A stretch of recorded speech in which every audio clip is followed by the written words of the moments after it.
Okay, One the second. October 19th. Sorry. I'm sorry. Are we ready? Oh, right. The October 19th meeting of the Rancho Simi Recreation and Park District is hereby called to order. Please stand for the pledge. Zach, why don't you lead us tonight? To the flag of the United States of America, and to the republic for which it stands, one nation, under God, indivisible, with liberty and justice for all. Roll call, please. Director Abela, Here. Director Dennert, Ed Nicer here. Director Freeman, Here. Vice Chair Gray, Here. Chair O'Brien. Here. Okay, agenda review. Any additions, changes? Thank you, Chair. Staff has no recommended changes. I just want to remind the board that with our new setup, the mics go directly into the Zoom system. So if you're speaking, you need to speak into an active mic, just as a reminder. All right. Item 4, public statements, items not on the agenda. I'm not seeing any public tonight. Is there anybody online? I see Sherry there. Okay. Sherry. Oh, you're Hi, Sherry. I don't see anybody, Chair. Okay. Sherry, you're on. Sherry Wentworth? No? She's Okay. just listening. She doesn't have any I'm statement. just listening, just attending. Oh, okay. Thank okay. you. All right. Is there anyone else online who's just listening or wants to say anything? Okay, item 5, approval of minutes, Rancho Simi Recreation and Park District Board of Directors meeting, October 6, 2022. Anybody have any questions, changes? I'll move for approval. Do I hear a second? I'll second. All right, roll call, please. Director Abela, Aye. Director Dennert. Yes. Director Freeman, Yes, Vice Chair Gray, Aye. Chair O'Brien. Yes. Item 6, consent agenda. Approval of 9/30/22 accounts payable check registers and 10/7/22 payroll check register. Motion to approve. I did have one question before we go that far. On page, the accounts payable, page 3, check number 101579. I just want to know what that black pipe was. Is it a pipe that is black or is it some other thing that we should be aware of? Wayne, it's a check payable for 2277 industrial metal supply black pipe. Yeah, I just heard you saying we have to talk into the mic Yes. now, so I came up to the table Yes. here. Okay. It's not black pipe, it's square metal tubing that we use to construct things in the back. They call it black pipe because it's painted black, Yeah. well, that's all. Okay. But that's what it is, tubular steel. Okay, all right. That's all I wanted to know. I'd never heard that phrase before, which is anyway. Okay, we have a motion to approve. Is there a second? I have a question. Yeah. On page 3 also, Okay. 101592. SC Fuels in the amount of 5,150.50. We used to have storage tanks. We don't have those anymore, do we? No. Yeah, it looks like this is for oil, not oil? for fuel, it's for oil, I would. Oh, for the golf course. Oh. Okay, thank you. Okay, any other questions? Any public comment? We have a motion to approve. Do I hear a second? Okay, roll call, please. Director Abela, Aye. Director Dennert, Yes. Director Freeman, Yes. Vice Chair Gray, Aye. and Chair O'Brien. Yes. Okay, item 7, presentations, scheduled items and public hearings. Item A, presentation of the part-time employee of the month for September 2022 to Justin Usher, pool manager. Thank you, Chair. Teresa Pennington, Director of Administration, will provide staff's report. Thank you, and wanted to welcome Justin. He joined us via Zoom. The part-time employee of the month for September 2022 is Justin Usher. He's a pool manager in the recreation department. He's worked for the district for 7 years, and this is his first employee of the month award. The person who nominated Justin stated, Justin's experience is an important aspect to the success of the Rancho Pool facility. The pool has recently undergone staff changes, but Justin has remained steadfast. He stepped up to help during interim staffing to allow the aquatics program to continue running smoothly. His help and knowledge over the years is a great benefit to seasonal lifeguards. And in addition, he has a pleasant personality that brings cohesion to his fellow employees. So congratulations, Justin. And it appears Justin is on Zoom. I see Justin Yu, so there he is. Congratulations. Thank you, guys. Congratulations, Justin. Thank you. Okay, Justin, do you want to say anything? Yeah, first, I just want to thank you guys all for giving me the opportunity to work for Rancho Simi Recreation Park District. Over the course of the 7 years, it's been, one big happy family to me, and I could not have ever asked for a better, job from high school into college. So I'm just very thankful for the experience. Great. Thank you for your hard work. Justin, in recruiting, can we quote you on that? The part about the perfect job. Of course. Please. We appreciate the work you do. We know it's important in the community. I know that you work with many of my students, former students, and the pool brings people together. So thanks for all you do. Of course. Thank you, guys. Okay. All right.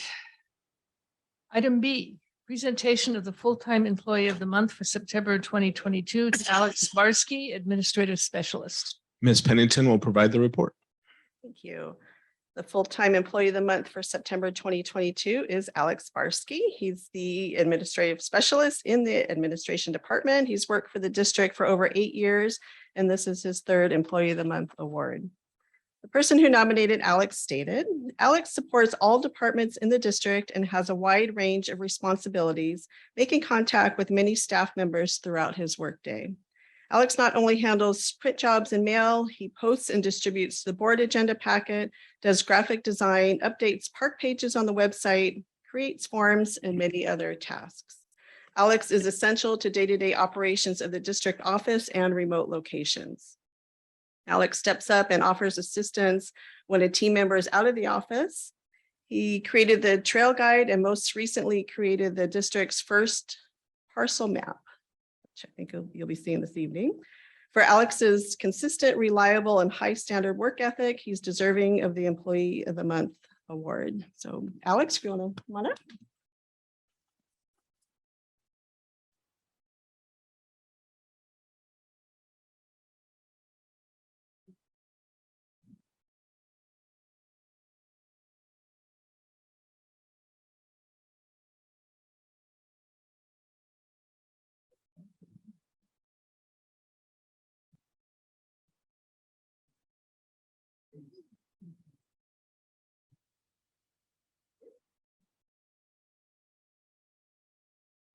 Alex, you're awesome. Thank you for all Yep. you do. I agree. You are awesome. I just want to say, looking at your scope of work and job responsibilities, the devil's in the details, and it looks like you take care of them. Thank you. Thank you. Yeah. Very nice. Thank you. When people are given the trail guide, the smiles on their face and the excitement is awesome. And you're a part of that. So thanks for bringing joy to so many different people. I think that falls upon you, Brian. I think you've distributed that guide. I might have hiked to a few tops of hills to hand it out, but I had something in my hand to give them because of you. I think you gave me the guide. I don't think you realized it. So Yeah, it's actually, you're the one who gets credit, Alex, but I think he's tried to give me a few of them too. So. yeah, I don't know what the deal is. So I put one on your car. thank you. You're welcome. Thank you.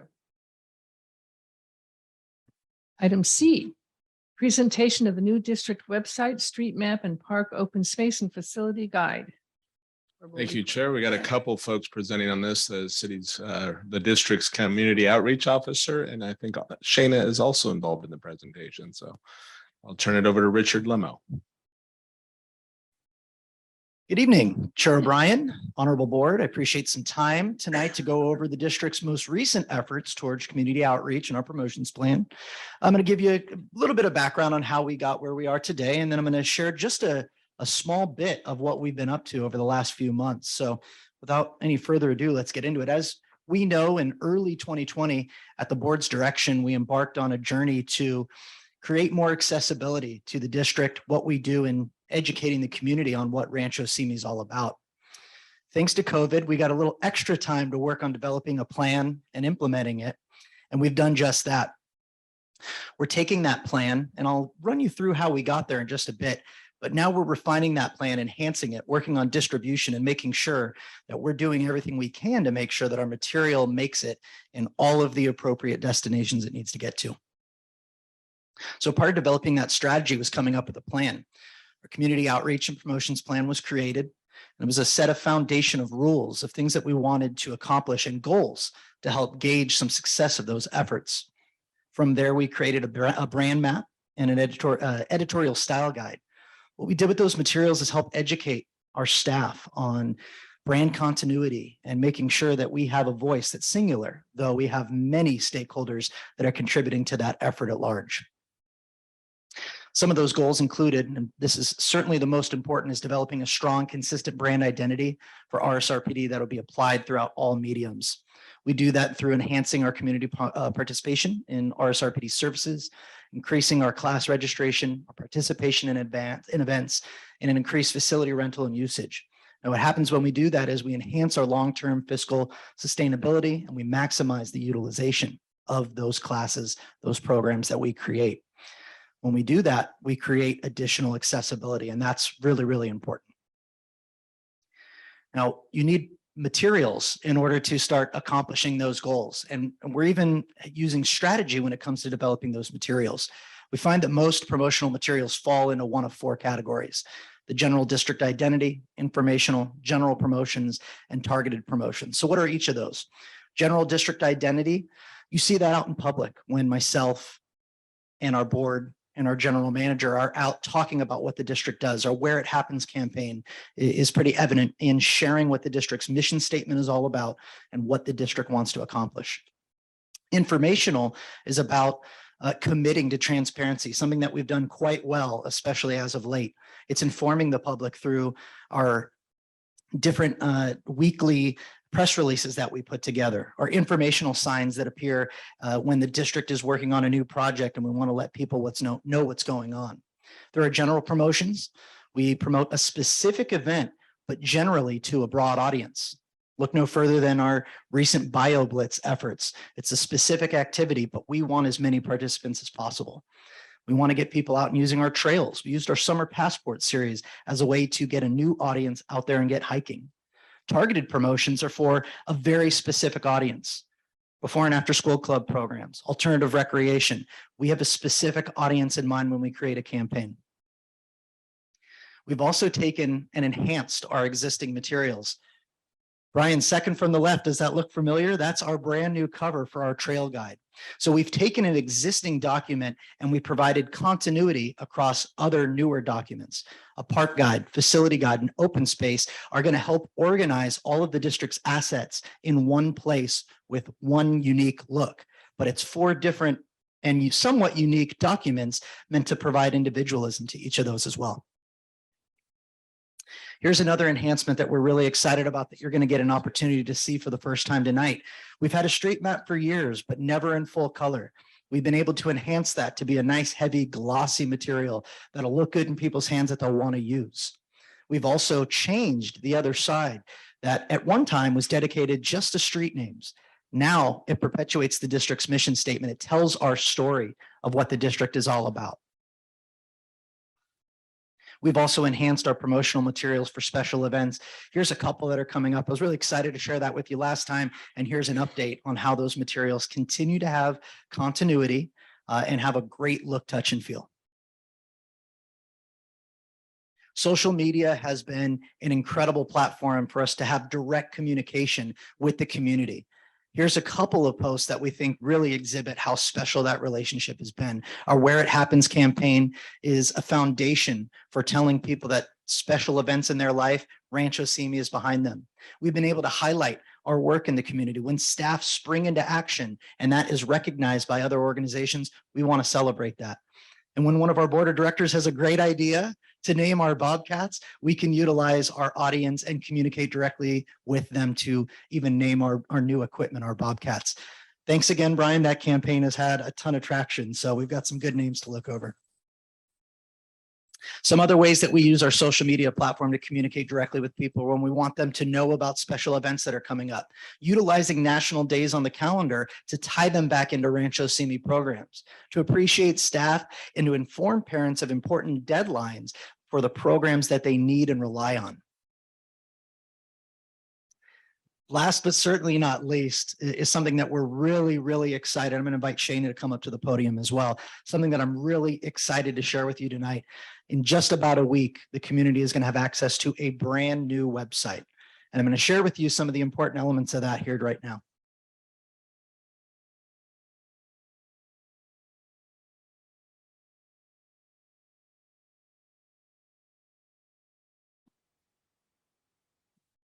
So this, like our community outreach and promotions plan, is an ongoing living document, right? It's going to change and evolve over time to meet the needs of the community and to meet the district's goals. But this site as it stands right now will usher us into the next age of mobile commerce and technology that we believe the community is really after. So Shana's going to take us a little bit through the website. So what you'll see first and foremost, it's got a beautiful set of pictures that will scroll at the top to remind folks what we're all about. As you scroll down, Shana, you're going to see that we've highlighted special elements that we want people that want to get to the site and get to work on whatever it is that they're looking for. They've got 4 buttons right there, easily accessible. Our board report, our press releases, our registration page, and our special events will always be there. But this also moves to feature some more topical and changing items. Like you see our Halloween Carnival and Snowfest, upcoming events that people want information on. It's now housed in a dynamic highlight section. We're going to come back here in just a little bit, but as we scroll down, you'll see that that theme of simplistic, easy to read buttons is on full display. Some of the areas of importance: parks, rentals, community centers, trails. These are items that people want to get to quickly, that look good and are easy to navigate. We'll go down once more. And as we go down, I'm going to ask Shana to minimize the screen just a little bit. We're going to simulate your phone. I referenced earlier that mobile commerce, which is the fastest growing way that people do business, is going to house an area where they can get to our website, get to a registration page, and sign up for their favorite classes and events right from their phone and quickly and easily. We're going to show you how some of that's done. We'll go up to the, let's go to the parks rental page. Let's say that you want to rent a park. You've got all of our parks there, both Oak Park and Simi Valley. You can click on one of the destinations that you want. And not only can you see a calendar of facilities that are available, you can now use your phone or your computer to put in your interest sheet and start the process digitally. In the olden days, meaning up until a week from now, you had to find the form, print it, scan it, email it, make a phone call. Hopefully somebody gets back to you. We've streamlined that now. You click send, it goes to the person that needs to see that form. Our staff can get to work to make sure that we get your special day taken care of as soon as possible. So Shana, Lee, and the community outreach and promotions plan team that we've assembled has been putting together these new elements of the website to streamline this experience for the customer, something we really look forward to. We'll go back to the homepage. And let's say that you want to register for a program. I talked about accessibility, right? Let's go to our registration page, just general register here. If you click that button, it's going to take you to your registration page. But let's say there's something specific. Let's go back to the homepage. Let's say I want to register for a before and after school club. We can scroll down and we can find our ASCs page. We click on it, we find our school. We click our registration button, and we're right there in just a couple easy steps, ready to register for our program. It's easy, it's simplistic, and it's mobily optimized. All things that were at the forefront of our goals when we started to put this project together. Now let's talk a little bit about our commitment to transparency, I'm very proud to announce that our old site and our new site are ADA compliant, and our commitment to transparency is incredibly important. We can go back to a full size so we can see what it looks like on a desktop. And if we click our board of directors button, we're going to see that all the information that we need to be transparent is there. Let's take a look at our board. We've got the very good looking lineup of board of directors that we have here, as well as a write up on what the board of directors is all about and each of our directors. Now, let's say that you're interested in watching a board video. That's also very easy to do. We go back to our board of directors page. We go to our board videos, and it's right there. Couple of button pushes and you're at our videos. Again, transparency is key here. I'm going to show you one more thing on the main page of our website. When you go to the main page, let's say that you want to see what we have going on social media. We've talked about prioritizing that effort. If you click let's go to Instagram, Shayna. Here's our Instagram page. Ready to see the things that we're promoting currently. And it provides, again, more connectivity to our community. And that's one of our #1 goals. So very excited about this ever-changing, ever-evolving project and the new website that will be live next week. We're very excited about it. So with that said, I want to thank you for some time. As you know, we've been working very, very hard on these things. We appreciate all of the effort. The Community Outreach and Promotions Plan team is a decentralized effort that makes all of our staff a stakeholder. And so everything that you see that looks great is the product of a team's hard work. We're very excited about it. Or just a couple closing comments. A few years ago, when I started, the board had indicated as a matter of policy that it was very important to you to accomplish some of these things. One was the identity of the district, which we're well on our way, and we have more to do, and we have more in our plan, but also was the access to the district for the community, moving the district into the mobile commerce digital age. So now we've got basically what is the equivalent of an app. You can set that up on your phone. It's very much functions like Amazon. So there's a hamburger on there too. You can drop down, hit programs, find your class, and register online and pay and do your commerce right online. So anyhow, I just wanted to thank the board for their vision of setting your staff down this path, and thank you for the support as we roll this out. We do have quite a bit more to do. We have other tasks and goals to accomplish. I did want to mention a large part of this is centered around the activity center opening. So our goal is to have everything, the whole plan in place. When we have the activity center open, then we will have that big product to really brand and market the identity when the activity center opens. We're hopeful that with this, and then also the new excitement around the activity center, that will have spin-off commerce and opportunity for the community. They'll identify with us. So we'll have the central area, the activity center to do, and then that will culminate, that will resonate throughout the district and all of our programs, classes, rentals, and things like that. So anyhow, thank you for your leadership on this. A couple of quick items. We talked about enhancement. Here's our new street map, which will be available to the community in the coming weeks. Trail guide. Facility guide. Richard, sorry, I can't see it on Yes. Zoom. Oh, just my looking at the apologies. We'll website. get the camera. I'll run through those real quick again. So we've got our brand new street map. Trail guide with our brand new cover rather. Facility guide.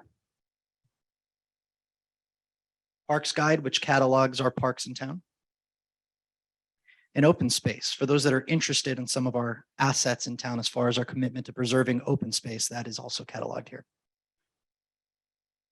Documents are structured to be digitized. So rather than having hard copies, we now have a nice enhanced project. We'll digitize those, the magazines. You guys have seen we can flip through your phone like you're on a magazine. We can digitize that and push that out through social media, push it out through email addresses. So all of these are designed to be digitized that we can push out digitally through social media, increase the access and opportunity for the connection to our customers. Fantastic. Thank you. I have a Thank question. you. That's really awesome. Go ahead. Is it possible to get a link to the park district from the city's website and the school district's website? Yeah, so I'm very pleased to announce that as part of my new role, we have been in communication pretty regularly with our public information officers about the Simi Valley Unified School District and the city of Simi Valley. And we are actively working to not only enhance the relationship, but find some carryover in our materials. So absolutely, that's something we're working towards. And my other question is, I'm a little curious because we're not allowed in our printed documents to have the board members' pictures. Are we allowed to do that online? You know, I mean, it's a legal Yeah, I'll work with Mr. Hamlin on that, but Richard and I actually just talked about that yesterday when we were looking at a chamber product and they had the mayor and the city council members there, but there may be a way in certain components of this where we can do that. You know what I'm saying? We can't put our Can't put- pictures and names in a Yeah. printed document. So I didn't know if we could do it online. I'm Like- not aware of a similar prohibition for online, but I'll I look mean, into just to that. make sure. Absolutely. Thank you. Okay, any other questions? Yeah, I have questions and comments. Sure. I understand about the digital, there's going to be hard copies of those guides as well, right? Absolutely. I mean, I know that the facilities guide and the parks guide are something that when we came out with the trail guide, I mentioned immediately, I thought we needed, I think it's great that we've done that. The website was long over, I mean, I think what you've showed us here looks great, it was long overdue for improvement, both in terms of how it looks cosmetically as well as utility. I know when I got on the board, it was the first thing I was mentioning and I was getting like blank stares and whatever. And I've been pushing for it. I think it's awesome that you've done that. Again, long overdue, but what a great job that you guys have done and the whole team has done. And then the other thing, when we first started with this whole marketing thing, I've always said that I realize it's decentralized and it needs to be decentralized, but we did need one person in charge. And I think it's great that we've finally done that. I think it's great that you're the guy, Richard. And then, the only negative comment I have is just still way too much use of that ugly stick figure thing on the logo. But it's awesome. The website, just great. It's completely, just much better. It's gone from being way subpar and antiquated to it's going to be awesome. And the additional guides are great. So just great work. Thank you. Thank you. The beauty of the guides you mentioned, will they be printed? Not only will they be printed, but we've constructed them so that Alex, through all of his hard work, can print them in-house. So if we need more trail guides, if we need more of a particular document, with the exception of the street map, we can print it in-house, save a little bit of money. It's fiscally responsible, but we also have accessibility real quick when we need it. Great stuff. Thank you. Chair. Yep. Go ahead, Josh. Josh? go ahead. Okay, thank you. I'll echo Ed's compliments. It looks fantastic. I'm glad to see the website.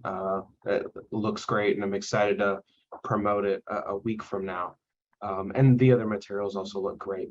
My one question is, I've seen other government groups and organizations when they release a new website or new materials, oftentimes capacity of their websites are built towards their older model when it was less used.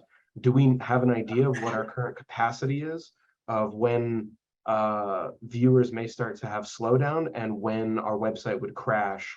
What is our capacity on the current website? And It's a fantastic IT question, to which I'm not prepared to Lee? respond to. Lady, have a minute?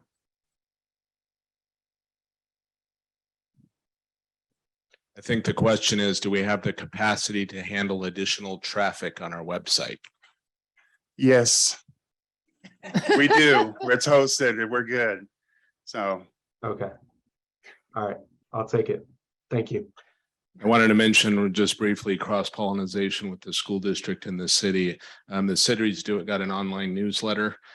We have a list of other things we want to accomplish. I would say we're probably about halfway through this. Like I said, we're marching toward the opening of the activity center. But another thing on our list is potentially a newsletter of sorts similar to the city's, of which we will have presence on the city's newsletter, which you can access us, and they would have presence on ours, which we can access each other's. So it's more seamless because we are separate, but we're trying to work seamlessly with them. So. Yes, thank you. What kind of monitoring? Are we going to monitor like how, if we have noticed an uptick in like class registrations or that kind of thing? Absolutely. We've got a pretty comprehensive plan from an analytics standpoint. Not only are we in-house crafting new ways to analyze data, we're also looking to identify new metrics to define success. So a successful class doesn't mean that a lot of people are in it necessarily. We want to make sure that we're utilizing the correct day of the week, that we have a class that's full as opposed to a lot of people. There's a big difference between the two. Right. And we want to make sure that we're doing right by every single offering. It also allows us to give every class that's not performing the way that we want a marketing approach to that. We want to make sure that we are doing everything we can to properly promote a class and make sure that that effort is not overlooked if a class isn't performing the way we want. About a year and a half ago, the board approved a new Amelia registration system. That's the product, but it's a new registration system. When we purchased that system, and we had ideas with how it would coordinate with the website, the new website. So those two functionally work together. But the other piece of that is we can get out of that new system, we can get reporting. So actually our intern, there's a group of us working on monthly or bi-monthly reports. So we can see exactly how many folks we have in art class, how many folks we have in after school clubs by, stroke of a button, but also we can use that to enhance our performance, utilization, outreach, class offerings, all of those things. So that is also a to-do on our list, and that is actively underway and being developed. Zach is leading that effort. So. Yeah, this looks really great. Thank you. Week from tomorrow, you say, right? Roughly, maybe a little sooner than that. Okay, great. Thank you. Thank you. With all the materials that I've seen tonight, and anything I say is only a suggestion for an improvement, but overall, I'm very, very impressed. Thank you. The way that it looks, the vision for it all together. Include Oak Park and St. Valley, like each part, like the Yes, facilities guy. when applicable and appropriate, yes. And then on the website, ASCs, and I know what that is, but I'm not sure if our community, if they're looking for an after school club, if they see ASC and they immediately know. There's a few little bit of fine tuning that'll happen before launch, and that'll be one of them. Yes, Okay. absolutely. And then we had a summer passport, and I think this often happens as a teacher, at least they give you more things to do, but they never take things away. So constantly there's one more thing you need to do. If the summer passport is successful and lots of people participate, then we should continue it. If you found that we put a lot of effort into it, but there's not as much community engagement, and you stop doing the summer passport, I understand. So if you have the metrics to see if it's worth the time, but if it feels like only a few people are doing it, maybe it goes away. We did a hiking passport, but maybe we timed it wrong because summer is really hot in Sea Valley. Mhm. So if we want to do that again and try it, maybe we speed it up to the spring. Maybe I could have suggested it earlier, but that possibly could make that more popular. And then I like what you said about our mission. Still, like what we are as a park district is we're in charge of preventive health, like physical and mental health. Our goal is to improve people's health. The way we do that is get people to register for classes. So I think this helps us to fulfill our goal. The only last two parts, when I look at the materials, I really like the way they look. But if somebody asks me, where is that? I like the way they look, but I wanted to like this, the board. Is each one of those places a place in our region or area? Like the open space guide, that's trailing. Yes, they all have local value, I guess would be the way I would coin that. Yes. Okay, because I'm looking at the trail guide and I like the way it looks, but I was back photo and it communicates exactly what it is. But I didn't know if I Sure. And sometimes ambiguity is an element to captivate a reader and get them to open up the document and see what's inside. I think that was one of the goals that was actually one of the projects that we worked on with the marketing firm Mustang Marketing. And that was some of the feedback that they got is sometimes if you need to use a stock photo, make sure that your reader is still interested. It needs to elicit a response. And that was what the goal was on that. okay. So I think the open space one, I think I recognize that looks local. That is one of ours. And then the trail guide one doesn't look local, I can't speak to that for certain. but Sorry. it looks good. Thank you. So I appreciate that part to it. And then our new system for registering is much better, and I appreciate that. Thank you. The last part is the Bobcat naming contest. Let's think nothing's free, but it's pretty close to free. So if it allows us to communicate with the community in an almost free way, it's pretty successful. I'm looking forward to finding out in a week or two what the name is. We've gotten some really valuable recon, right? Calls to action that the community wants to discuss items with us. And when it's appropriate, like naming our Bobcats, that's a way that we want to engage and discuss in an open forum with the community. And that's a great example of when it's a positive thing for us to do. And I think the plan is we take a group photo in front of the Bobcat soon. Yes, the submission timeline concludes at the end of the month. After that, staff will take a look at the names, decide what's best, and then there'll be an invite that goes out. Sounds good. Great. I'm really pleased with how all this looks. Thank you. I just want to mention, step 3 is refine and enhance. So if any of you guys are the leadership in the community for the Park District, you have the connection to the community. So if you have any suggestions for these materials, for the website, whatever you're hearing, we'd be happy to do it, even to the logo. If there's a desire and a will to want to spend a little money and revisit the logo, we can do that. Depends on what it is, but we want all of this to be a team effort. We want to be connected to the community, and we want these materials, the website, and everything we're doing to evolve over time. So if you guys hear things, if you have ideas, individual ideas, we'd love to hear them, and we'll put those in motion and make the changes. Yeah, if I could just on the logo, all you have to do is get rid of the thing and it looks awesome. I wanted to make a comment. Great idea on the post, by the way, for the cleanup at the Santa Susana baseball field. I think the community appreciates what the fact that that's gotten done. It sort of emboldens the community to know that their parks and their fields are going to stay clean and be a nice place to be. That post was just an excellent idea. So I just wanted to commend you on that. Thank you. I feel like that's the type of thing where we ask you about it and you tell us it was a team effort. That's right. It was. Everything we do is a team effort. So now again, thanks to, we got a whole host of people that have different parts of this. So just want to thank Richard and Shayna and Lee, and got a whole group of people that are pushing this forward. We wanted to make it a cultural change in the district, not just a one-off. So we've got it kind of centralized now, like Ed had mentioned, with some leadership and continuity, but we've also got a lot of the work decentralized and we have more resource on it. So we're making that cultural change, and I think we're accomplishing it. So through the help of To me, everybody. it really looks good. Thank you. Thank you. Thank you. That's great. Okay. Item 8, continued business. There is none. Item 9, new business.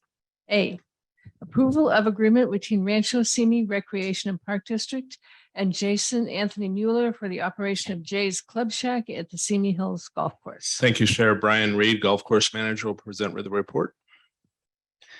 Good evening, Chair, members of the board. My report tonight will seek approval for operating agreement, a concession agreement between the district and Jason Mueller for the operation of Jay's Club Shack at Simi Hills Golf Course. First, a little background. Previous to operating Jay's Club Shack, Jason ran a golf store in Simi Valley called Pro Golf Discount. It was on LA Avenue. After many years providing retail golf accessories, club repair, and fitting services to the community, he closed down due to competition from the big box golf stores. Staff was aware of his skill and his loyal following and approached him about restarting his club repair business at Simi Hills Golf Course in the old driving range shed near the driving range. The ball shed was beat up but habitable, and after some modifications, it was turned into a makeshift work shed. This arrangement turned out to be beneficial to both parties, since Jason could focus on the core parts of his business, which he really enjoyed, club repairs and club fitting, and the golf course was able to provide that very beneficial service to the community. The district already had the golf shop and the supplier accounts and the infrastructure, which was the part of the business that Jason didn't want to continue with. It truly was a mutually beneficial partnership. Staff initially issued a rental permit and set the monthly rental at $500, which was mutually agreeable. Jason instantly became a hit, and Jay's Club Shack has thrived. His steady stream of previous clients started coming to Simi Hills Golf Course, and many of those became golf course customers as well. Current situation, this relationship has been and continues to be very beneficial to the golf course and its customers. Jason provides needed club repair services and custom fitting, and we provide the custom ordering and retail support. Together, we provide club fitting experience that none of our competitors can match. There are plenty of golf stores in the area that provide custom fitting, but you must hit into a screen in a golf simulator in a shop. Being able to hit real golf shots on the driving range is the ideal way to evaluate if your custom settings are producing better golf shots. Jason charges his customers for the fittings, $40 to $100, depending on the set makeup. And if they order through our golf shop, we take that fitting expense off the cost of the clubs. This makes sense for us because we don't have to spend time doing the custom fitting. All we have to do is place the order and take payment. Jason makes money doing what he loves, and we make a good profit margin on the sale. And this partnership has more than doubled our club sales, increased our range business, and undoubtedly increased our rounds as well. Staff is not aware of anybody in the area who is as good a club fitter as Jason. He has pursued this discipline his whole life and is very well known as an expert, and no one on staff even comes close to his ability and background in this area. The fiscal impact, Jay's Club Shack brings in $500 a month in rent, approximately $6,000 a year. Additionally, in the most recent 12 months, Simi Hills has recorded approximately $79,000 in club sales. Custom sets through Jay's Club Shack are responsible for nearly all of that. Jay's clients are also supporting range ball sales as well as the birdie bar, but that impact is a little bit more difficult to measure.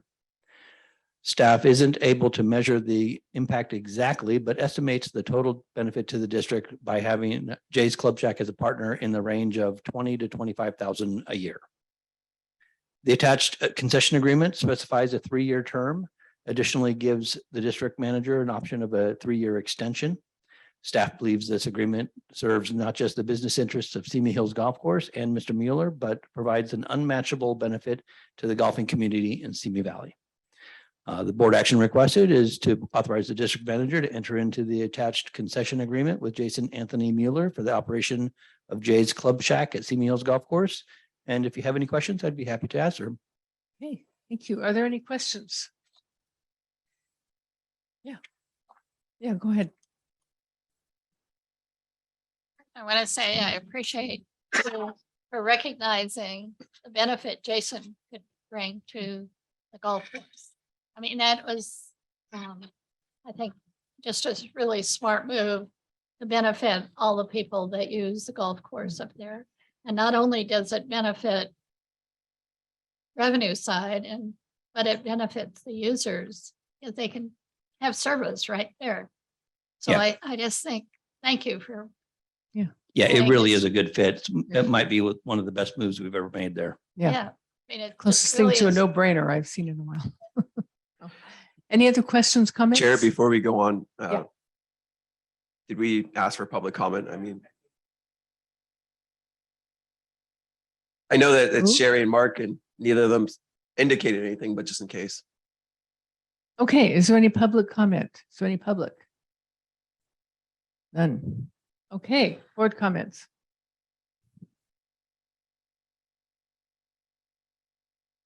Okay, do I hear a second? I'll second that. All right, roll call. Abula, Aye. Director Dennert, Yes.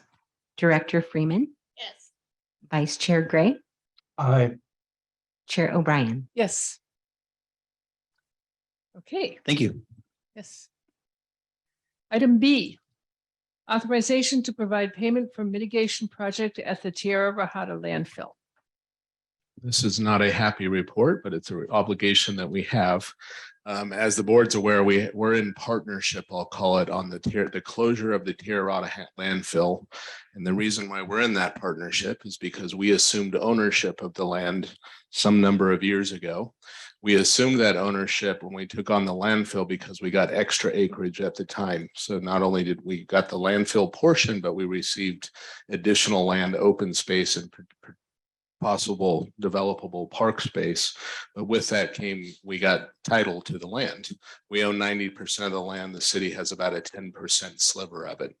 After we gained ownership of the land, regulatory requirements regarding landfills came along in the 80s. So the whole environment for landfills, regulation, monitoring, and closure became legal requirements in the 80s. So when we assumed the land, we did not know that.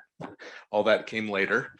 When all that came along, nobody wanted the landfill that we had in fee title. So what happened was, recognizing the background of it, the county of Ventura operated the landfill back in the 70s. And 60s. The city of Simi Valley used the landfill at the time, and they had some ownership of it as well, related to the sanitation plant. And then the Ventura Regional Sanitation District became the arm in the county that operates landfills. They operate the Fillmore landfill. So any unincorporated area landfills that are not private, VRSD has that responsibility. So we all entered into a partnership, and rather than I think pointing fingers and creating a legal quagmire, we all agreed to just simply share in the cost and efforts in 25% each. That being said, in October of 2019, we had the Easy Fire. The Easy Fire, not only the fire itself, but also the rain that immediately followed the fire, damaged the landfill. And when I mean damaged it, all of the requirements that we had for mitigation and monitoring were compromised because of the Easy Fire. So after that fire, the LA Regional Water Quality Control Board came out and they looked at the order and they looked at the damage and they said, you have to fix this landfill after the fire. At that time, we had to put about $2 million into the landfill, of which we paid about 500,000 of it. Subsequently, in 2021, in December, because of the dry years, some of the vegetation hadn't come back. We got, I think, 9 inches of rain in December over a 2 or 3 week period that caused additional damage to the landfill, again, resulting from the Easy Fire. With that, Regional Water Quality Control Board came out again and said, you have some more work to do on the landfill, of which is in front of you tonight. The total amount of that work is estimated at $729,000. Our share is 25%. We did talk about this during the budget process. We do have the funds available. So the recommendation is that you authorize the district manager to make payment to VRSD to pay for our share of the work that's needed, the mitigation work at the landfill. That concludes my report. Okay, are there any questions? I have a question. Okay, go ahead. So this seems to come up every year, or every 2 years. Am I correct? It came up 2 years ago and it's coming up again now. Yeah, it's come up a number of times since I've been on the board. So this land, I've asked it before and I'm going to ask it again. So if anybody listens to the meeting, they can hear the answers. What benefit are we getting? We do have a plan for it down the road a bit. Some of the, not the landfill itself. We're getting virtually zero benefit out of it, Right. to be candid. And we've never really gotten any benefit. Right? Correct. Some open space. I think people have find some planes out there. It is, you can access it and use it as open space, but virtually no benefit. Yeah. These amounts that they're asking for, does anybody question it? Does anybody analyze it? Does anybody look at where these figures are coming from? Yeah. So we there's a consortium. It's called. It's the administrative leads of each of those agencies, and then there's a VRSD board of directors that includes elected officials. So all the contractual stuff related to this is overseen by VRSD, and then the consortium looks at the bidding and the pricing. And what are these people doing to look at this amount that they're asking for? What in other words, what's done? Is it just like rubber stamp? Does everybody just agree to it? It would be like any of our stuff, any of our contracts. I think questions are asked. There's an engineer involved that oversees the contract and makes sure the prices are reasonable. But I don't. And what is our benefit in agreeing to this? We are we're obligated by agreement to pay 25% of the cost for the order. What if we voted no on? What would happen? We would probably, I guess we'd probably, I don't want to go sued, but we own the land. So they'd probably say, you guys have to pay this. You're the landowners. They could pull out of their 25% and say, you guys are the landowners. You should have 100% of the responsibility. Is there anything we can do to either sell the land or get rid of the land? Because this is just like we're paying for nothing. Correct. We're paying for the closure of a landfill that we did not own, but now we own. I don't know. I don't know if I don't think anybody's going to take it because it's not of value to anybody else either. Right. I mean, we're getting this recommendation every time this comes up. It bothers me every time to vote for this, and it's like it's a negative. True. I have a question. Yes. Since this was all due to the easy fire, most of these damages to the landfill, it should be recoverable through insurance, should it not? The first round was, I'm going to work with Teresa to see if we can recover this 182 as well. Okay, all right. Now, my understanding is we own more than 25% of this. Is that correct? We own 95% of the land. I don't know. So the we just exact lucked out acreage. that we're only on the hook for 25%. Well, that was the going back to the reason for the agreement. Okay. We could have argued then we don't want this land anymore. And I'm imagining, I wasn't around, but I'm imagining they said, well, you guys own the land. Yeah. And we said, but we're not responsible for this. And they said, hey, you know what? Let's split it 4 ways. Yeah. So I think at the time we did that, we probably tried that, which is why we got into this quarter relationship. But, So but we're- Kate, that's like saying that I'm making no money and you're going to double my salary. I mean, Well, yeah, that's true. Yes, I'm not saying that's not, but yeah, no, you're right. I mean, we've owned this land since what, 1975, did the report say? Or, yeah. Yeah, we probably What's should the have gotten rid of total it. site? How large is the total site? You know, 66 acres. and there's a portion of it that's flat, right? No, so we own 250 acres out Right. there. The landfill is on 66 of it. The we flat own part 90 is So on it's this. not the same parcel. It's not the same parcel. No. Okay. We have flat land out there, but it's not on the landfill. Okay, all right. Any other questions? Before we go, public comment, Dan, I know we looked at it and it's not very many public uses. Currently, if somebody went biking there, they're allowed to, I don't believe so. like is there a sign or anything that tells them not to, or it's I just, don't know that for sure. I don't, because there's methane gas that comes off of Yes. landfills. So I would imagine it's not fenced, but I would imagine there's no trespassing, don't access signs on it.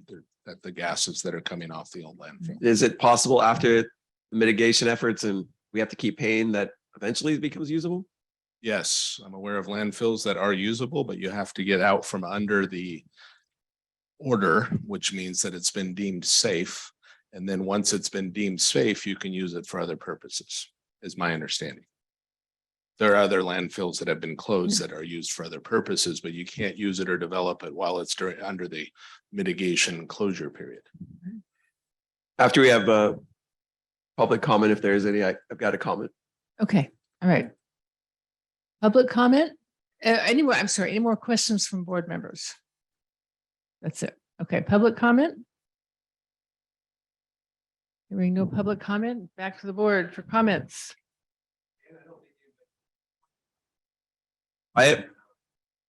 You think of trying to sell it? We can try. We can do anything. Yeah. Successfully sell it, but to list it, I mean, It's going to if be. your house is I for would sale, you think call a it's real gonna estate be agent, it's nearly pretty easy. impossible to sell with the regional water quality control board. Because who would buy it with all these obligations? Nobody would. And we would have We to can try, have, but and we have to have sign up for the other agencies too. yes. Yes. Well, my thought is, I wouldn't want to spend a lot of money trying to sell it. It's such a low chance of success. But if it costs us next to nothing to list it, would it cost a lot to try to list it? I can Real estate agent want the contingency? I can suggest we put it up for sale and research that a bit with the other Yeah, members. Yeah, they can't hurt. Yeah, it's whoever was on the board in 75 probably didn't think far enough into the future. Because that's almost half a century ago. We've owned it since then. And we're legally obligated to take care of this because we own the property. Is that correct? Correct. Okay. My concern is that if we pull out of the consortium, our other consortium partners will say, well, you guys own the property. If you're out, we're out too. And then it's And who's it's- responsible? Then we're And responsible. then we for are whole the thing. property. That's, owners. I think we should just bite the bullet and do it.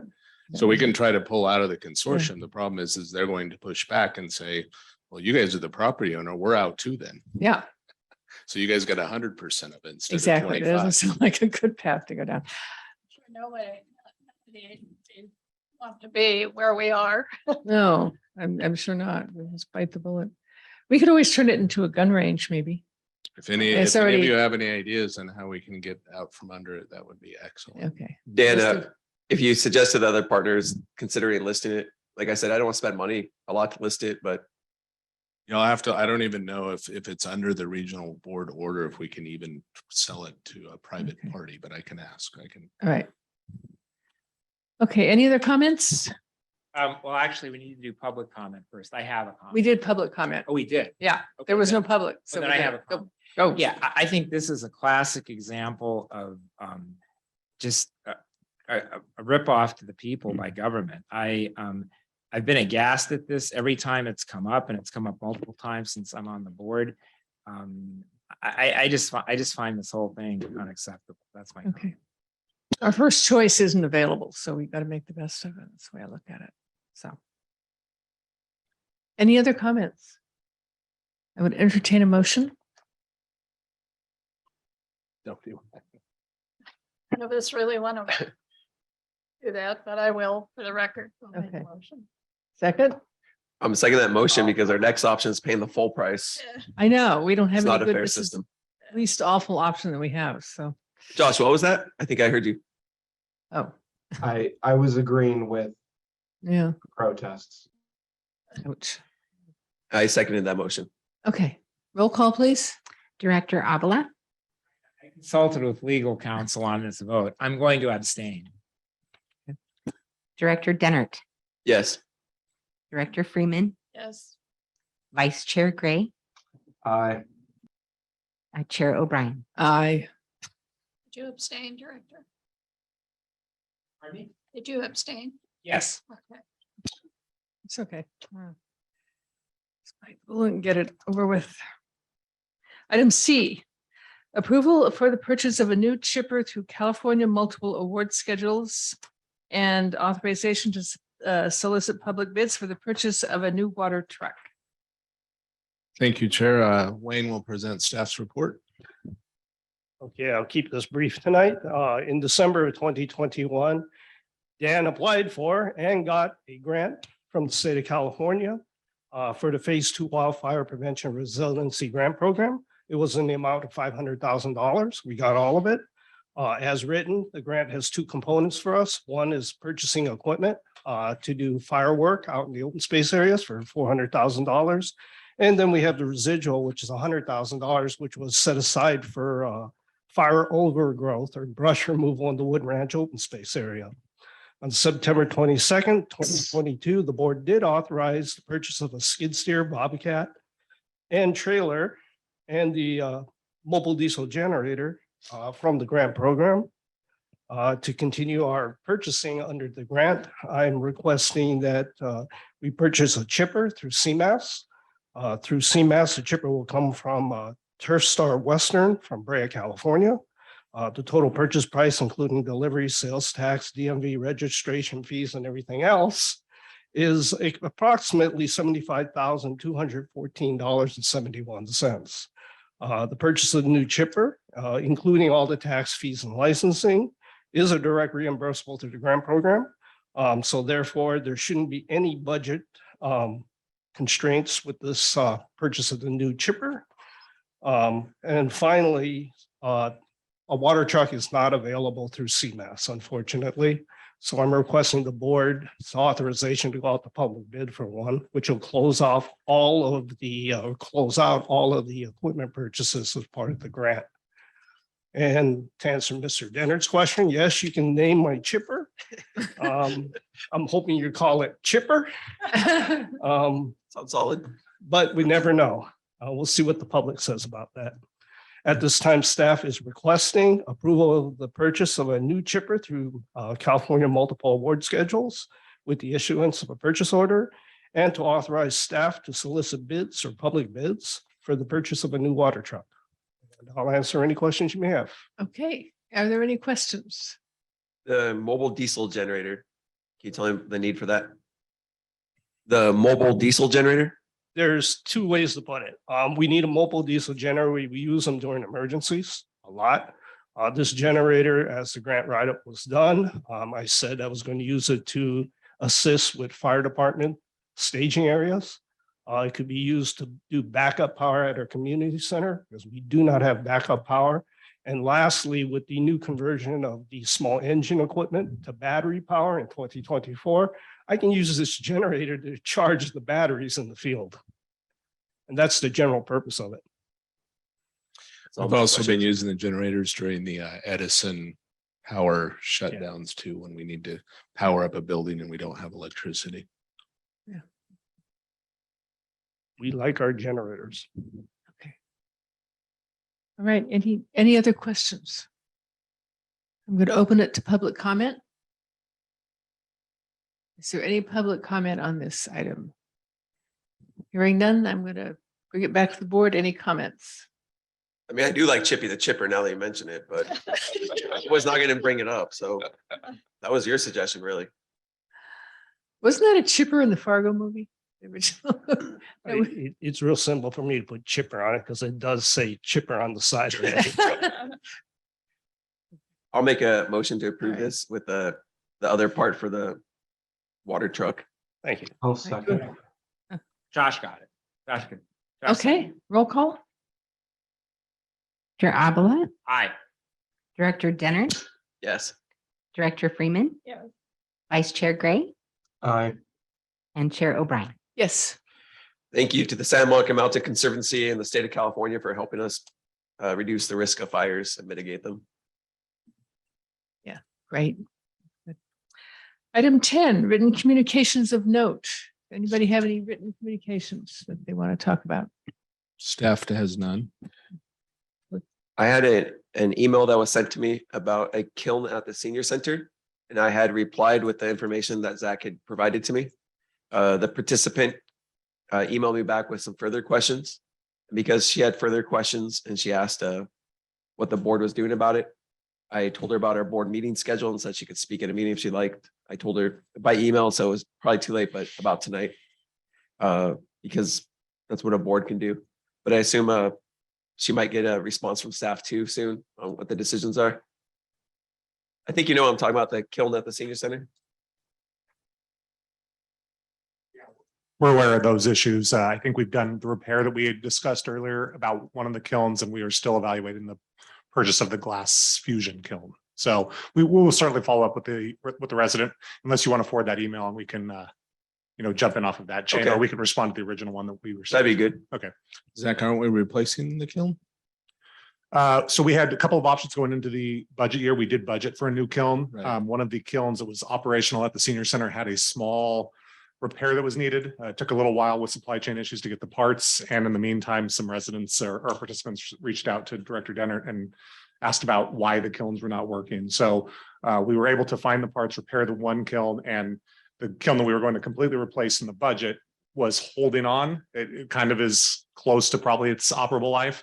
That was also an issue because we had the public using the kiln outside of the use of the class participation. So some people were using the kiln, kind of wearing it down a little bit outside the bounds of the park district's use of it intentionally. So we made some accommodations or some changes to the classes to only allow the participants to use the kiln, and it's held up a little bit longer than we anticipated. So we do have money for it. And my guess is that by the end of, by the summer, we'll be probably purchasing the new kiln. That's my gut. Okay. Her question was, or my question should be, is not what the decision is in that part, but what do you think the timeline is for deciding that? I think what our general practice is not to replace equipment until we need to. So I think as long as it's operational or repairable, we're going to try to chase that as long as we possibly can. With the idea of the glass fusion kiln, I believe that it's because it's by all intents and purposes looks like it's failing or starting to fail. I think it's probably time to place the order and see how long it takes to get. But I do believe that for all of our classes that we're actually offering at the senior center, we have operational kilns for that. That is a popular kind of area of the senior center. And I think people kind of get in there once in a while and use it for their own private goods, for some things they sell off to the side. And we're trying to really enforce or police that aspect of it to make sure that it's only being used for the park district uses at this point. Right. I think part of the issue, if I recall, because this came up, was the senior center is operated by the city and other people use it for other things. And then we had our kilns for the programming that we do. But I had thought originally that the city was responsible or had the replacement of the kiln obligation because the piece of it was their thing. So, but I will work with Zach and try to get it resolved and So get them a new kiln. for clarity, they use it outside of the class. They Correct. go in and use. Correct, because it's available in the room and it's not hard. It's fairly easy to operate for those that know how to use it. They put their private projects in there. They're the ones they're working on at home or off to the side to Right. fire these pottery pieces. And by default, it's running more than we had anticipated and running out of useful Then life a we're little faster purchasing than a we kiln wanted. for a program or something that's not our purview. Correct. I imagine if you've taken the class a few times, you might not want to take the class anymore, but use the equipment. Zach, consider if there could be a fee for that, like use a kiln when you want, still pay for it, but you're not in the class. We're still paying towards the maintenance. Why don't of it. we, yeah, We I'll can- meet, I wasn't aware of that, but. We can Zach coordinate and I with the first. city and see a way we can control that room a little bit better and maybe give an option for the public that want to use it and for a nominal fee, kind of get in there and fire their. Well, the level of their detail in projects. the email with the questions, I didn't know all the answers to. I appreciate her enthusiasm and how popular it was. I was not aware of how popular the kiln was. Oh, it's very. It's a lot of square footage carved out of the senior center. I was quite surprised the first time I saw that much space was dedicated to ceramics and it's used. It's highly I can see highly why people participated. would want to come back and work on their project and think it was okay. I mean, I can. Yeah, I can could see that being a, Yeah. Yeah, I Logical would deci- argue it's a that logical it's a assumption. good, it's a good use of the space and it's a good amenity for the community. However, we just need to kind of probably control the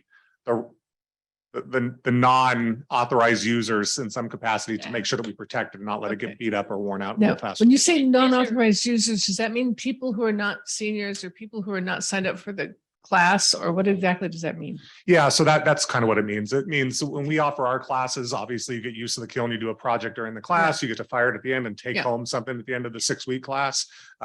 Some folks have taken the class, do some work on the side. I've even heard that some people go and run a little side business and create these little pots and things and they don't have a home kiln. So they go, hey, maybe I could go down to the senior center and use it for a minute while no one's in there. And Yeah. and I feel like that's a little bit what's been happening. Can with we some folks. charge a nominal fee for use of the kiln if you're not registered? I think we could explore that with the city. Well, Okay. we're there most of the time, but there would be some collaboration that would need to Okay. take place between us and the city to make that work. Yeah. Okay, all right. Dan, my second written communication was about an indoor pickleball tournament. And they were just asking about our facilities. And I was brainstorming all our different facilities. I told them it was possible in our warehouse right here if they want to tape off the courts. But they asked about S-turn and the estimated completion. And I know it's an Actually, ongoing project. I have some photos that Jim has done, so I'll report that out under. Okay. I was gonna put up the completed. And gym, then but- So we do have the indoor facilities at the gym. And we also have plans to do a couple indoor courts here. Those are our indoor options. So. And then my last written communication note was somebody sent me a message about pickleball at Deer Hill Park. And their concern was that some people were playing tennis and some pickleball players weren't following the rules about when you turn over the court. Yeah, I think we And- got that message too. So it's that constant getting people to follow the rules on the sign and the order of operations. And we get folks that sometimes don't follow that. Zach, if a person had that concern and whether they're wrong or right, who should they call? I mean, you could call a park ranger to resolve it. Can they just call the rec center? The Yeah, community center? during normal business hours, the rec center is probably the best person someone would go over or try to assist. If it's a confrontation of some kind, I would say just engage with the park rangers at that point. Okay. We did hear a similar kind of conversation. I worked with a couple folks that were asking similar types of questions.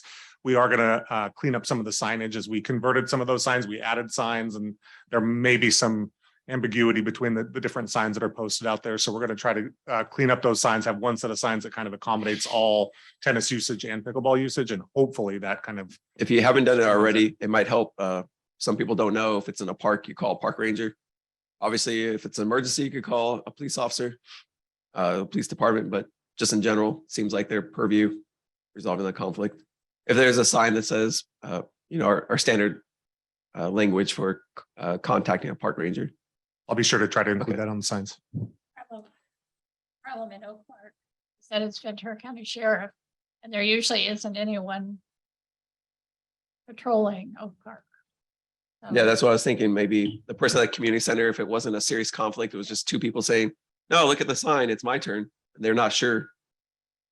Yeah, I think pickleball continues to be a impacted sport in that community. A lot of folks playing limited court space. As you recall, it's one of the reasons we're trying to explore the sand volleyball usage with the high school and potentially open up some pickleball facilities on their campus. So we're still in the works on that. That should be kind of resolved hopefully over the next few months.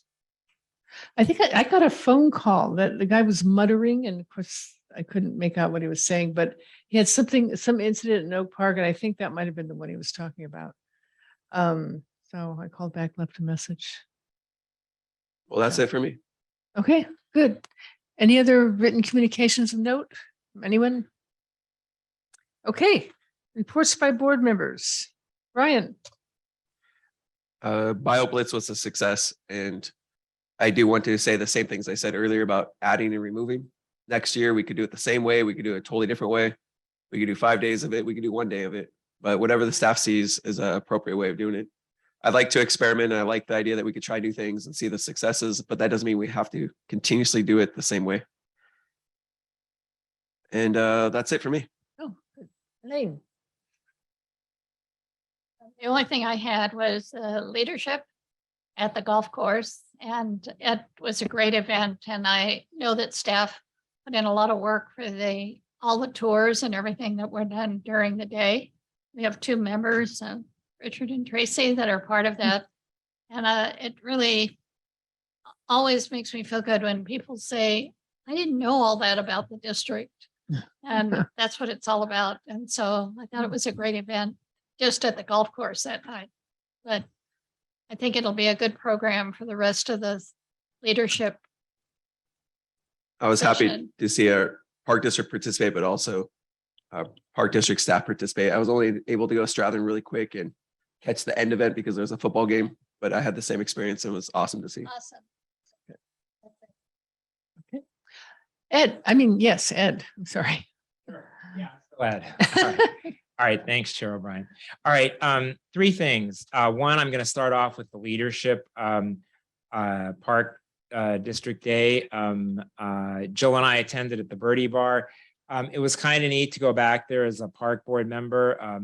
I went through the class 20 years ago, and that's how I met Jill. She had been an alumni from a previous class, so it was kind of neat to share that experience with everyone. And yeah, proud of our staff and those who are participating in the leadership program, because obviously I have fond memories of that. Second thing, I have to bring this up. I mentioned this to you before, but some of you may remember that for about 30 years, I've been in the same fantasy football league with the second gentleman of the United States.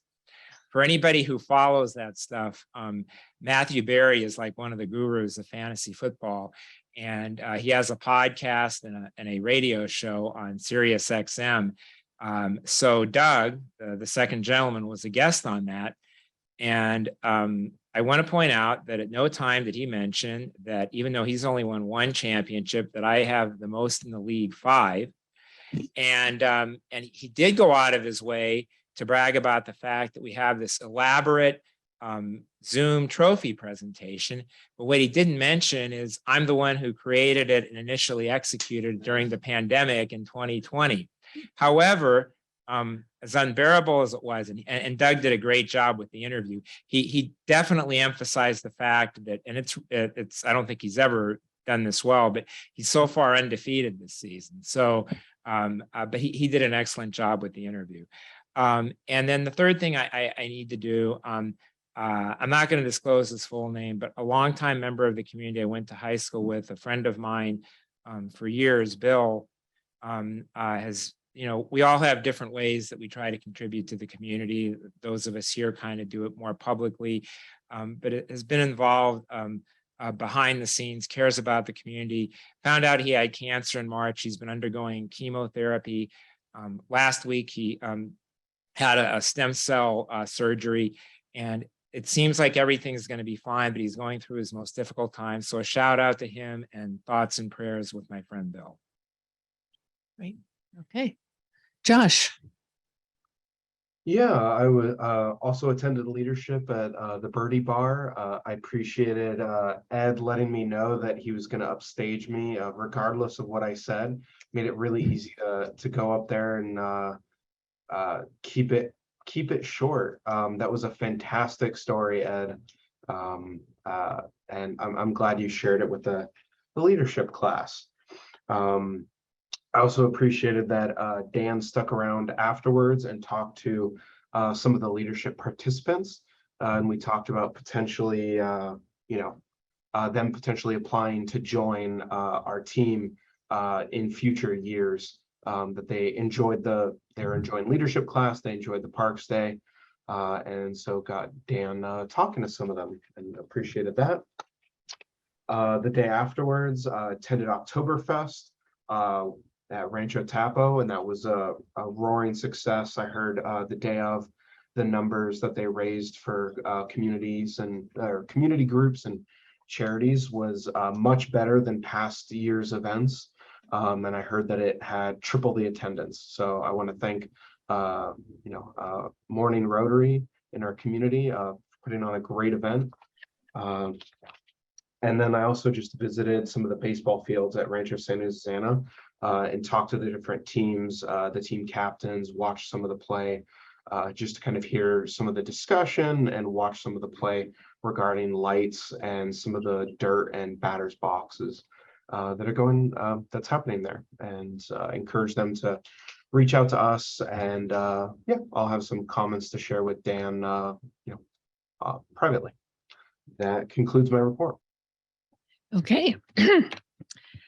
I wanted to go to leadership, but I had a conflict, so I couldn't. I'm glad everybody else did. I'm glad it was good.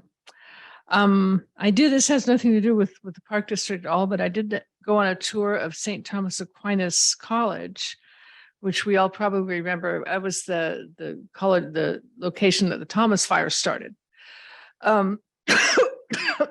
Excuse me. They're a very small college, and they do a Socratic method of education, which is really kind of neat. I like that, teaching people to think critically, which basically prepares you for almost anything. Excuse me a second.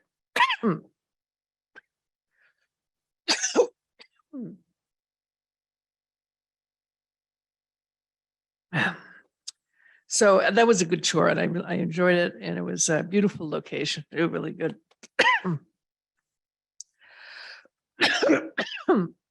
And the only other thing I have is just to remind everyone the pancake breakfast is this Saturday morning at the senior center. Speaking of utilizing the senior center, starts at 8, tickets at the door are $5 each, and it's all you can eat. And that's all I have. Item 12, report by district manager. Thank you, Chair. Try to be brief. COVID in skate park, no issues of significance to report. The sand volleyball, a little bit of heads up and FYI, when we start talking about sand volleyball courts in Oak Park, we were talking about generally about 2 courts that would meet the school district's need. Now I'm getting a little bit of lobbying that 3 would be optimal. 3 does not, we don't have a good location to fit 3. So 2, we have a nice spot for 2. 3, we have to do grading, retaining walls and all of those things, and the cost goes up exponentially. So the school district still has a need for the 2 for practices and such, but there are others that say optimally we'd have 3. We're exploring options with them. It will come up at the Oak Park Committee tomorrow evening, but we don't really have a good alternative for them for 3. So we're just a heads up, we're working through that with the school board and the school district and the community over there. And if they really wanted 3, did they offer to contribute towards the 3rd one? We've had some of those discussions, yes. So we talked about phasing contributions. So this just came up late last week. So still kind of new to those discussions. So we did open a ranger recruitment, I believe, this week.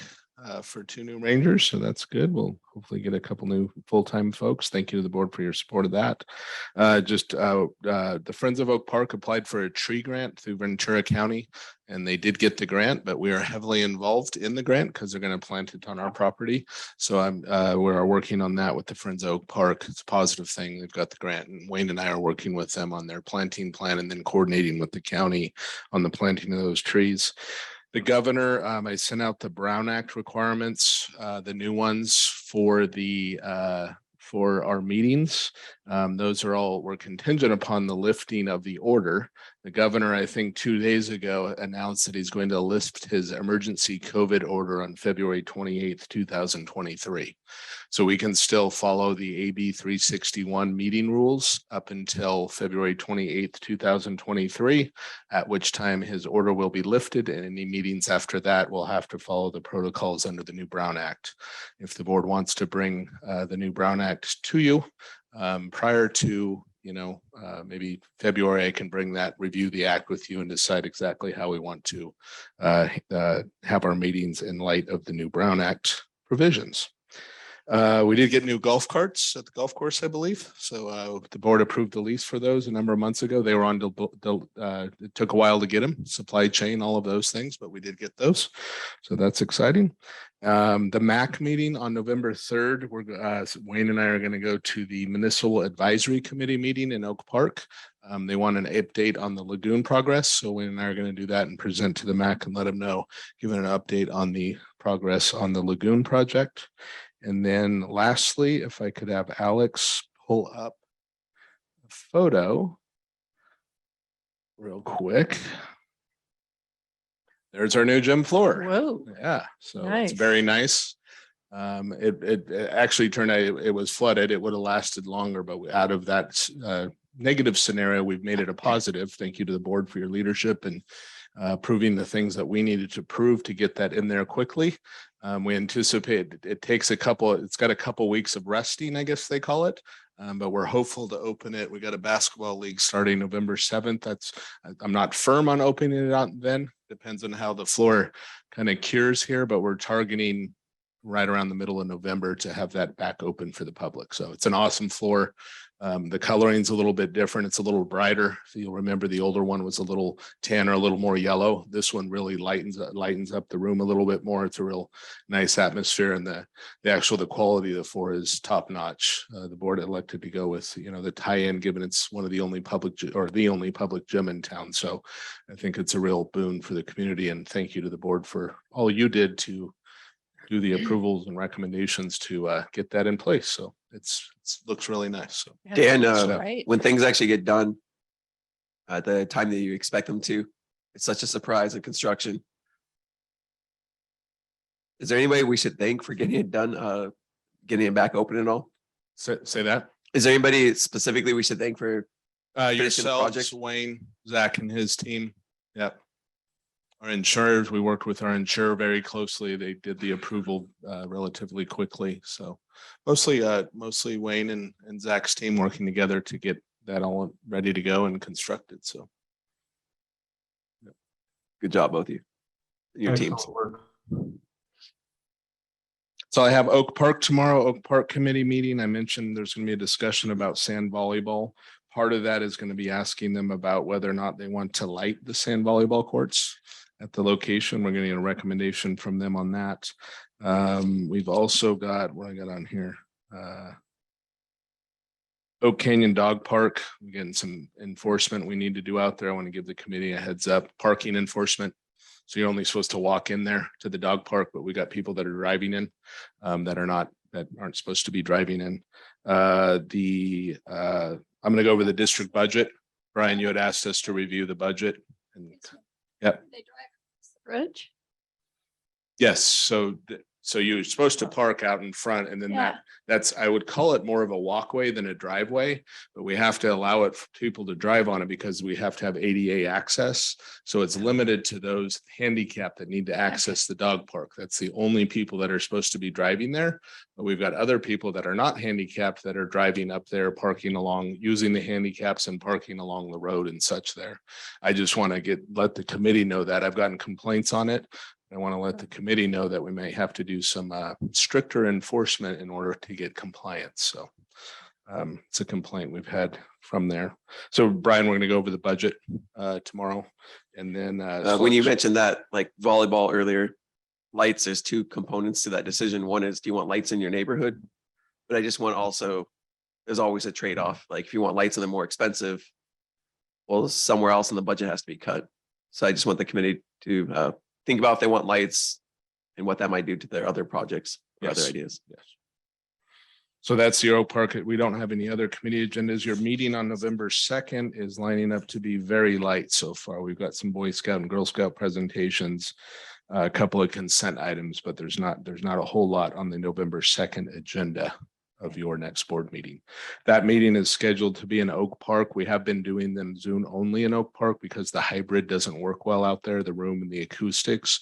Yep. So I am planning to do the Oak Park meeting Zoom only of your board until we have to be back in person per the order. So if the board's okay with that, we will proceed as a Zoom only for your Wednesday, November 2nd meeting. And again, it's a very light agenda. Okay. That concludes my report. Okay. I have a question. Are we going to do a presentation to Oak Park on Richard's presentation separately? All of our new computer. Did not plan to, but we could if you'd like us to do that. I mean, I think Oak Park should be given the same presentation. Okay. For the We can- October or November 2nd meeting? Yeah, or, yeah. We could do that at their committee meeting in January. Or I just think they, Yeah, they deserve to see what's happening. we'll put If- that on their next committee. then. If you do it at the Oak Park meeting, it covers it rather than having to do the same thing at two regular meetings. Plus they can always view the True. regular meeting. So we'll do that. We'll put it on the agenda for their next committee meeting. We'll put it on the agenda. It's a good idea, actually. Yeah, good idea. Okay. Item 13, we have a closed session. Ryan, you're supposed to mention it. I right? do not expect any reportable action, Mr. Attorney. Okay, So we can let me adjourn. just announce it then. Closed session pursuant to Government Code Section 54956.8. Conference with real property negotiators. The properties in question are assessors parcel numbers 500-0-291-125, 500-0-370-145, 500-0-370-425, 500-0-370-415, and 579-0-050-125. The agency negotiator is the district manager. The negotiating parties are the city manager of the city of Simi Valley. And what's under negotiation are the price, terms, and conditions regarding potential purchase, exchange, or lease of real property. Now, do I have to come back into open session to adjourn or can I adjourn from closed session? Well, first off, we should ask if anyone has any comment about the closed session item. Any public comment on this closed session item?